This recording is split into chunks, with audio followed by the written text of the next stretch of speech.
Naalala ko yung sabi ni Doc Rafi kanina, no? So, si God, kaya niya magpagaling kahit hindi kailangan ng evidence. Faith, hindi kailangan eh. Pero pag doktor, kailangan na ng evidence. Hindi pwedeng faith lang. Evidence-based. Dapat evidence-based. Yes. Kasi pati yung mga gamot, dapat evidence-based. Yung packaging, tama. Paano yung supplemental? Yeah. Ano daw yun, not for, no therapeutic claims. Ayan. Okay, so before we begin though, let's bow our heads in prayer. Dear Heavenly Father, thank you for giving us this day to learn more about you. May you open our hearts and minds so that we may be able to properly receive your word. Please help me so that I can deliver your word as you intended without any biases. And please guide us all throughout this little journey. All this we ask, we say pray.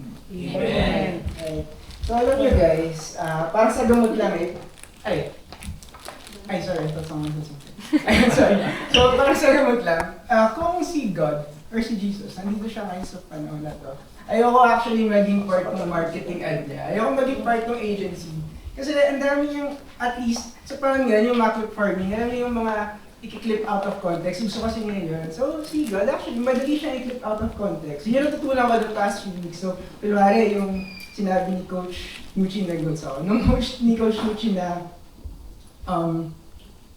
give to the one who asks you daw. Pero also at the same time, don't toss your pearls before pigs. So, kung yung dalawa lang i-clip nyo, parang false advertising. Tapos, yung last week naman, kay Doc Rafi, on one hand, sabi, worthless servants daw tayo.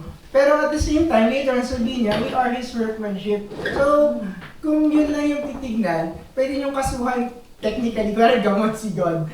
May mga tao na mag-file ng kaso, so I wouldn't want the burden of being His marketing agency. But you know what? If push comes to shove, I will still. Kasi like yung mga sinabi ni Doc Rafi and Coach Nucci the past few weeks, hindi talaga contradiction si Lord. And this is no different. It's Christian life beyond easy or hard. Kasi imagine nyo yung time na yun, pagod na pagod yung mga Israelites. Tapos binigyan sila ng promise ni Jesus na, eto, bibigyan ko kayo ng rest. Pero in next sasabihin niya, bigyan kayo ng rest o buhatin niyo itong burden ko. Parang gano'n. So parang mali, di ba? Ba't hindi nila sinabi na, pagod kayo, so bibigyan ko kayo ng Tempur mattress from the future. Or from the further future, yung instant rest pod. Kung naman yung technology of the future. So, i-explore natin yun. So ito yung mga tanong na isusunod natin today na kung yung price ng death is already paid, bakit yung day-to-day natin parang hirap pa rin? Bakit ang hirap maging Christian kung bayad na lahat? Bakit parang binabayaran pa rin? Tapos, if Christ took His rest, yung sinabi kanina na binigay, bakit parang minsan ang heavy ng journey, ang heavy ng load, minsan ang hirap piliin ng tamang choice gawin pa rin. And lastly, kanina, why did Jesus make those two seemingly opposite and seemingly contradicting na statements? So yun yung mga tanong. Actually, in one book pa eh. Funny kasi at least yung kay Doc Rafi at Coach Nucci. Maintindihan ko pa kasi magkaibang books pa. Ito parehas na Matthew. So parang in the span of a few days, sinabi niya magkasunod. Okay, so I asked natin yun. So next slide. Let's do it.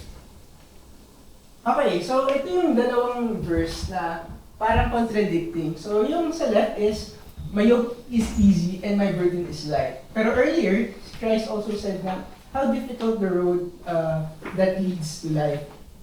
Okay, so ngayon, kung ako yung lawyer, tapos isabihin ko yung statement na to, parang ipapresent ko ng opposition sa akin na, sinabi mo to dito, pero ayan, hindi. Pero para malaman natin yung buong context, tignan natin yung meaning yung dalawa. So, hindi talaga siya, actually sabihin ko na yung sagot ngayon, let's go take together journey, na hindi talaga to opposing yung statements, but they are parts of one whole, na one wouldn't make sense without the other. Actually, favorite ko to, nung tinignan ko to the following night, mas favorite yung my yoke is easy and my burden is light. Kasi ito yung one of the few verses na yung mga last na verses, pag nadagdagan ng context, mas lumilinaw. Pero ito, pag nagdagdag ka ng context, pero not all the context, actually mas malala siya. Kasi if you go to the previous verse, ito, teka, open ko yung Bible ko, yung 29. Teka, ayan, so if go to 2 verses earlier, ang context is, "Come to me, all you are weary and burdened, and I will give you rest." Tapos yung next sabi niya, "Take my yoke upon you and learn from me." So ngayon, yung mga tao dito, like I said kanina, pagod sila. And yet, binigyan sila ng burden lalo. So pag with that context, parang mas malala pa. Ayan. Ayan. Tapos ngayon, pero if we, tapos yung pangalawa, how difficult the road that leads to life. Ito naman yung reference to the narrow and the wide path. Okay. Sorry, next slide. I-dissect natin yung each of the verses. So ito yung first na clue natin sa first verse. So ngayon, alam niyo naka-experience na ba yung nag-sign up kayo for a service? Let's say, ako nag-sign up ako dati for Todoist. Ayun, tapos may free trial yun for 2 months. Tapos yun, nakalimutan ko siya i-cancel kasi gusto ko lang i-try, parang naging busy na yung life. So mag-charge ka for 1 year. Ayun, gano'n. So yung life, meron siyang mga ganung bagay na parang on the surface, parang libre or parang enticing. Pero yung bayaran, lagi sinasabi yung dad ko nung nagkukook pa ako, nang mas madalas. Lagi sinasabi na yung bayaran yan pag tumanda ka. Ngayon, hindi mo ramdam. Minom ka ng coke, parang dati kasi nakakaganon-ganon ako ng coke per day. Tapos ngayon daw, nung time niya, bata pa daw kasi ako, so hindi mo pa ramdam. Pero pagdating mo ng mga 60, ayan, yun daw yung singilan nun. Tapos ngayon, napaisip din ako na, sa mundo natin, parang ang daling maging quote-unquote masama, na ang laki ng benefit agad, makukuha mo siya. Pero in reality, may kabayaran na hidden cost na natin alam. So, kunwari, nag-uusapan natin lagi din is, pero let's say na pumatay ka ng tao, tapos let's say hindi ka nahuli ng pulis, ganun ka kagaling. Parang libre, di ba? Napatay ko yung kalaban ko, wala na. Pero in reality, yung hidden cost is, constantly ka nang nakatingin sa likod mo. Kung may sumusunod sa'yo, may nakakilala ba sa akin, hindi, parang mukha kang nagkaroon ng freedom dahil ginawa mo yung gusto mo. Pero in totoo, nabawasan ka ng freedom. Ito medyo, ito personal to. A few months ago, yung best friend ng dad ko, namatay siya recently. Napakabait ng person eh. Nung matendo ako ng funeral niya, yun yung naririnig ko talaga sa paligid na napakabait ng tao to. So nakita na siya sa deathbed, sobrang payat niya. For context, super chubby niya daw before. Ayun. Tapos ang nangyari pala, nung dati sa PLDT siya nag-work. Tapos meron daw yung particular team niya, halos everyday, mag-iinuman sila after. Tapos at some point, nag-stop naman siya nung near retirement, nag-stop siya. Tapos one time na habang nasa vacation sila, may naramdaman silang umbok dun sa kanya, may naramdaman sila.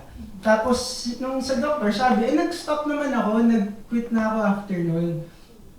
Pero sabi ng doktor na hindi daw nun ma-erase yung ginawa niya in the past, na nag-stop ka ngayon, pero dahil sobrang tagal daw niya nabuhay that way. Talagang it was bound to happen. So at that time din siguro, maybe he thought na freeing yun, walang rules, wala anything, and yet, maintain it, nangyari, gumulo na. Teka, wait, sorry. Sorry. Chichito. Okay, so ngayon, sorry, nawala yung notes ko. Ayan. So ngayon, yung simba sinabi Jesus na pagpagod ka, hindi ko yung burden na to. Yung tinutukoy niya actually dun is hindi physical na rest ng time, it's the rest of the soul. Pero pag iisip nyo, meron din yung something na related sa physical na pagod natin. Alam niyo kapag galing kayo sa work, tapos nakakapagod talaga yung work na yun. Pero dahil sobrang fulfilling ng work na yun, parang masaya ka pa rin. Actually, minsan kahit hindi work eh. Kuwari, may malaking event. Tapos, maraming work para maging successful event na yun. Pero dahil successful siya, sa dulo, masabi mo sa hindi mo na, pagod ako, pero masaya ako. Hindi yung pagod ka lang dahil pagod ka lang. At least yung my interpretation of it is, yung burden na binigay sa atin ni Jesus, it is light. Because the soul is lightened. Na, regardless sa tatahakin nating road sa mundong to, which is mahirap, in the end, yung soul natin yung na-unburdened. Okay. So mamaya, i-discuss natin kung ano ka. Hold that thought for now. Okay, so next slide. So tignan naman natin yung yung kabilang side. Okay. Wait, sorry, slide. Okay. Right. So ngayon, dito sa slide na to, pinag-usapan yung justification. So ano ba yung justification in the first place? So ngayon, nung time kasi ng Pharisees, ang dami nilang laws na binigay sa mga tao na binigay nila yung impression na to be saved, you have to follow all these laws. Ayun. Pero, sinabi ni Jesus sa Romans 5:1, ayan. So therefore, since we have been justified through faith, we have peace with God through our Lord Jesus Christ. So hindi pala justified na pala tayo through faith alone. Nabaliktad dapat. Our works should not define us. Our works, hindi tayo mas-save through the works, pero yung works natin yung nagiging product ng faith natin. Naalala ko si Doc Rafi at si Coach Nucci, pareho silang may sinabing variation ito. Hindi lang exact. Na, correct me if I'm wrong, kumala ko sa yung dalawa ni Coach yung nagsabi, pero hindi, something along the lines of, hindi tayo blessed because we are worthy, but we are worthy because we are blessed. So, may sinabi rin si Coach Nucci na similar. Tapos natuwa ko na nag-echo rin pala towards us being paid in death. Kasi, hindi tayo righteous, hindi tayo saved because we are righteous. Ayun. Teka na, wala yung notes ko. Okay.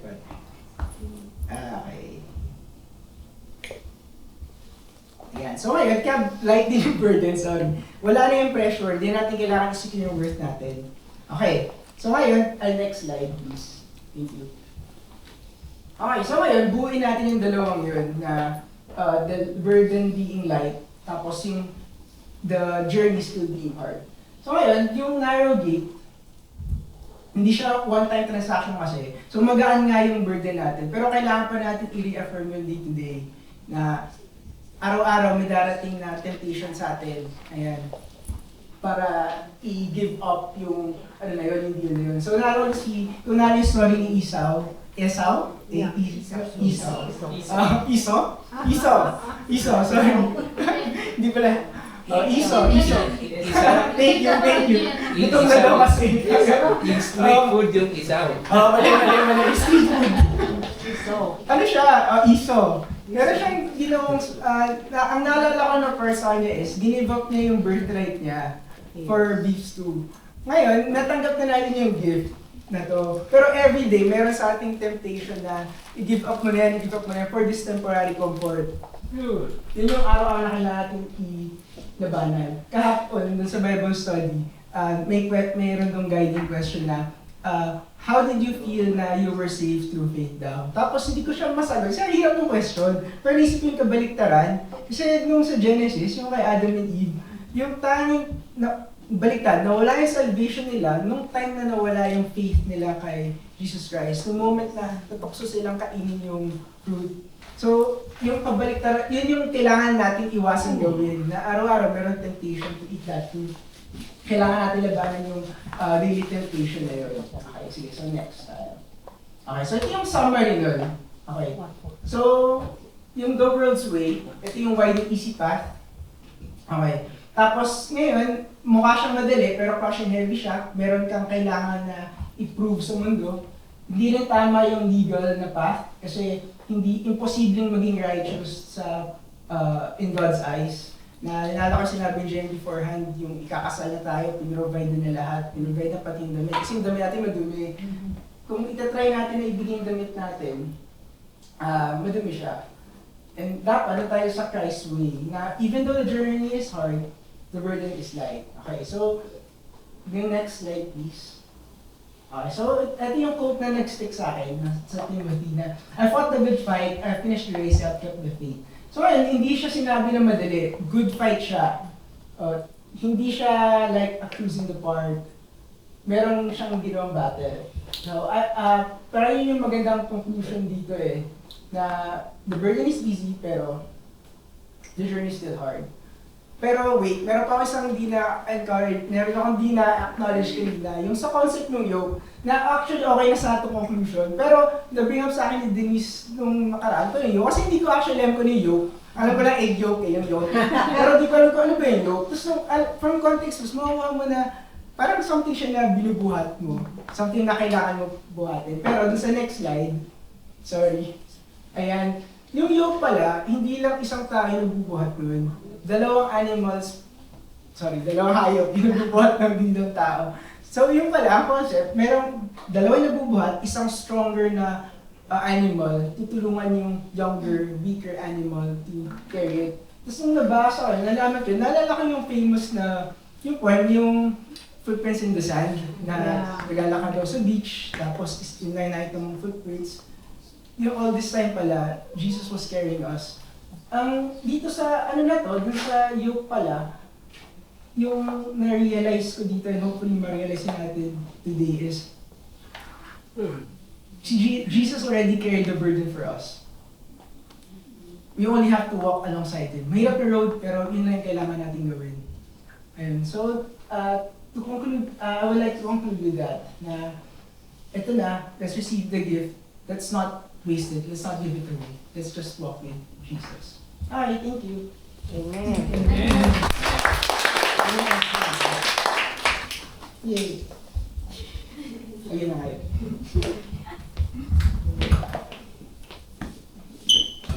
Ulat ako, ang bilis. Mahaba tayong dalawa eh.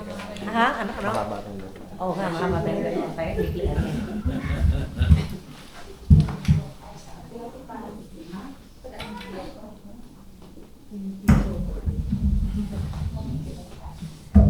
Thank you, drummer, and also Doc Becky, for sharing the messages today.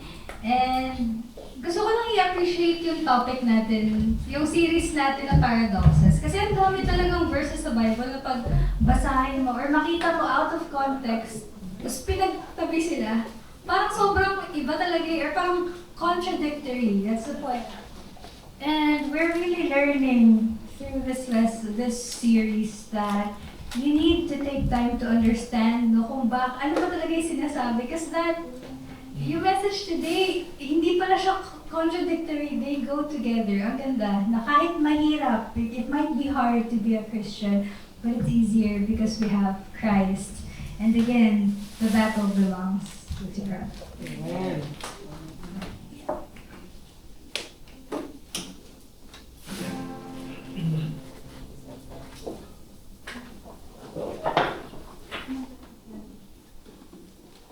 So to close, let's all rise and sing our closing song.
sa mundong ito na kahit napakahirap at ang daming suliranin, maraming temptasyon para umalis sa yung landas, bigyan niyo kami ng lakas para tahakin itong daan na ito.